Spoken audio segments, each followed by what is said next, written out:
इस वीडियो में आज मैं बात करने वाला हूं कि जो कंपनी भाई साहब आपको सिक्योर रखती थी वही हैक हो गई है। लास्ट पास नाम आपने सुना होगा पहले। लास्ट पास क्या है? एक पासवर्ड मैनेजर है। ये एक तरह का सॉफ्टवेयर होता है जो कि आपके लिए random password, strong password generate करता है और आप अपने नेटफ्लिक्स, फेसबुक, ट्विटर और जितनी भी सोशल मीडिया या जितने भी अकाउंट्स हैं उन सब के पासवर्ड आप इसमें सेव करके रख सकते हो। इससे फ़ायदा ये होता है कि आप स्ट्रॉन्ग पासवर्ड बना सकते हो और उनको याद करने की आपको ज़रूरत नहीं पड़ती। आपको सिर्फ अपने लास्ट पास नाम के सॉफ्टवेयर की जो क्रेडेंशियल्स हैं, जो भी उनके पासवर्ड वगैरह हैं, वो ही याद रखने पड़ेंगे और आप उसके थ्रू ही जितने भी सोशल मीडिया, जितनी भी वेबसाइट है उसको लॉगिन कर सकते हो।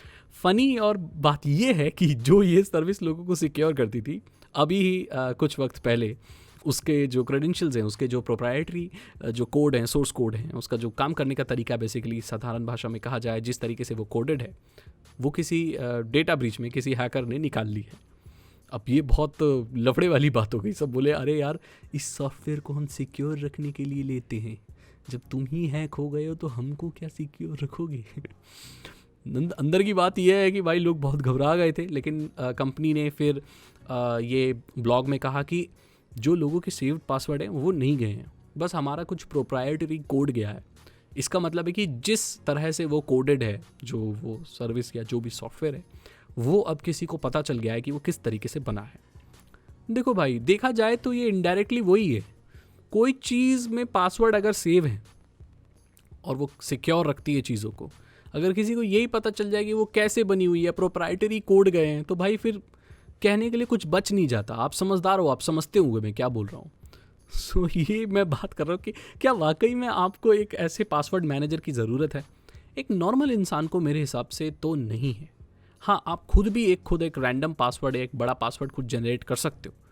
और याद करने की जहाँ तक बात रही कि एक नॉर्मल इंसान जो नॉर्मल अपने मेन अकाउंट्स वगैरह रखता है, उन सबके पासवर्ड तो याद रख लेता है। एक नॉर्मल इंसान की बात कर रहा हूँ मैं आजकल, वो रख सकता है। हाँ, कोई ऐसा इंसान है जो दुनिया की हर वेबसाइट पे अकाउंट बनाता है, फिर तो वो पासवर्ड रिपीट करेगा, क्योंकि एक इंसान के लिए भाई इतने ज़्यादा पासवर्ड याद रखना प्रैक्टिकली पॉसिबल नहीं है।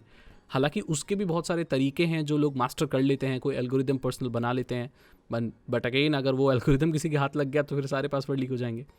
सो कहीं ना कहीं पासवर्ड के साथ अभी भी हम बहुत पीछे हैं। जो हम टेक्नोलॉजी ऑथेंटिकेट करने के लिए इस्तेमाल करते हैं पासवर्ड वाली, वो बहुत आउटडेटेड है। ज़रा सोच के देखो, आज से 15 साल पहले, 20 साल पहले जो हम किसी अकाउंट में या कहीं पे लॉगिन करते थे तो हम क्या इस्तेमाल करते थे? पासवर्ड। 20-22 साल बाद भी, 15 साल बाद भी हम लॉगिन करने के लिए क्या इस्तेमाल कर रहे हैं? पासवर्ड। 2 फैक्टर ऑथेंटिकेशन आज से बहुत साल पहले आया था, राइट? अभी की सिक्योरिटी कीज़ आ गई हैं और बहुत सारी चीज़ें आ गई हैं, लेकिन ऑथेंटिकेशन के लिए काफ़ी हद तक हम बहुत पीछे हैं। इसकी वजह ये है कि हमारे पास हर किसी के पास फिंगरप्रिंट कंप्यूटर में नहीं है या वो सब नहीं है, और हर चीज़ का तोड़ है। तो भाई इस फील्ड में हम बहुत पीछे हैं। और ये तो घबराने वाली वैसे कोई बात है नहीं। अगर आप लास्ट पास यूज़ करते भी हो, पासवर्ड मैनेजर यूज़ करते हो, जो कि सबसे पॉपुलर पासवर्ड मैनेजर में से एक है लास्ट पास, तो कोई दिक्कत वाली बात नहीं है। ऐसे तो कुछ लीक हुआ नहीं है। लेकिन अगर आप सोच रहे हो लेने का या पासवर्ड मैनेजर का, तो मत लो यार, कोई फ़ायदा नहीं है। जब ये लोग खुद को नहीं बचा पा रहे हैं तो फिर आपको क्या सिक्योर रखेंगे? तो फिर कोई पॉइंट नहीं बनता पैसे पे करने का या फ्री में भी इस्तेमाल करने का।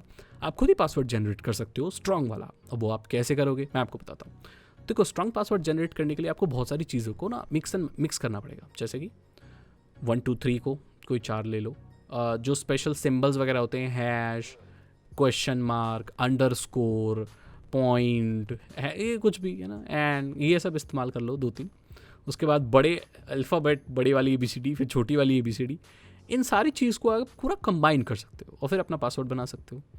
कहा यह जाता है कि ऐसा कोई भी वर्ड जो डिक्शनरी में पाया जाता है उसको पासवर्ड में इस्तेमाल नहीं करना चाहिए। अपनी गर्लफ्रेंड का नाम, अपने मम्मी पापा का नाम, ये सारी चीज़ें पासवर्ड में नहीं होनी चाहिए। बट मैं कहता हूँ कि अगर आप इस्तेमाल कर भी रहे हो तो ये बाकी की जो अल्फ़ा न्यूमेरिक चीज़ें हैं, जो सिंबल्स हैं, उन सी चीज़ों के साथ कंबाइन करके आप बहुत ही स्ट्रांग पासवर्ड बना सकते हो।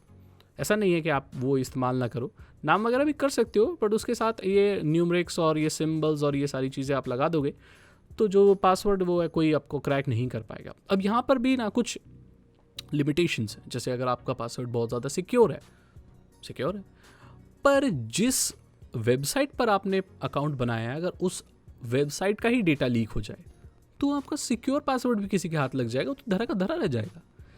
तो काफ़ी हद तक भी हम जिस कंपनी में लॉगिन करते हैं, जिस कंपनी का सर्विस इस्तेमाल करते हैं, हम उसके भरोसे ही होते हैं। आप कितना भी सिक्योर पासवर्ड रख दो।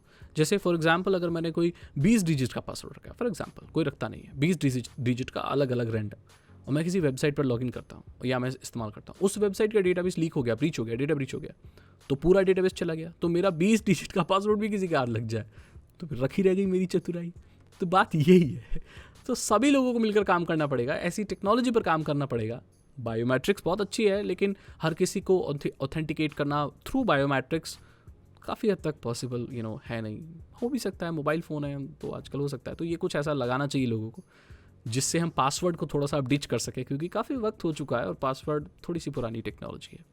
यही कहना चाहता हूँ मैं इस लेटेस्ट डेटा ब्रीच के बारे में, और क्या खतरे वाली बात है, खतरे वाली बात नहीं है, और क्या होना चाहिए ये मैंने आपसे शेयर किया। अगर आपको ये वीडियो अच्छी लगी तो इसे लाइक करें, अपने दोस्तों के साथ शेयर करें। अगर आप एक इथिकल हैकर बनना चाहते हो, साइबर सिक्योरिटी को समझना चाहते हो, ये हैकर्स हैक कैसे करते हैं, इनसे बचा कैसे जाता है, आप लोगों को बचा कैसे सकते हैं, अगर आप ये सीखना चाहते हैं तो आप डिस्क्रिप्शन चेक कर सकते हैं। 299 रुपीज़ के 3 इथिकल हैकिंग कोर्सेज हैं, आसान भाषा में हिंदी लैंग्वेज में वीडियो कोर्सेज हैं, आपको इथिकल हैकिंग सिखा देंगे। जिसको नॉर्मल कंप्यूटर चलाना आता है, नॉर्मल बेसिक कंप्यूटर पता है, तो वो भी सीख सकता है। तो ज़रूर चेक करें। अगर आपके पास पैसे नहीं है और आप इथिकल हैकिंग नहीं सीखना चाहते तो आप मेरे चैनल को सब्सक्राइब कर सकते हैं, बेल आइकन को प्रेस कर सकते हैं और मेरे साथ जुड़े रह सकते हैं। मैं मिलता हूँ आपसे अगली वीडियो में। Thank you so much and good bye.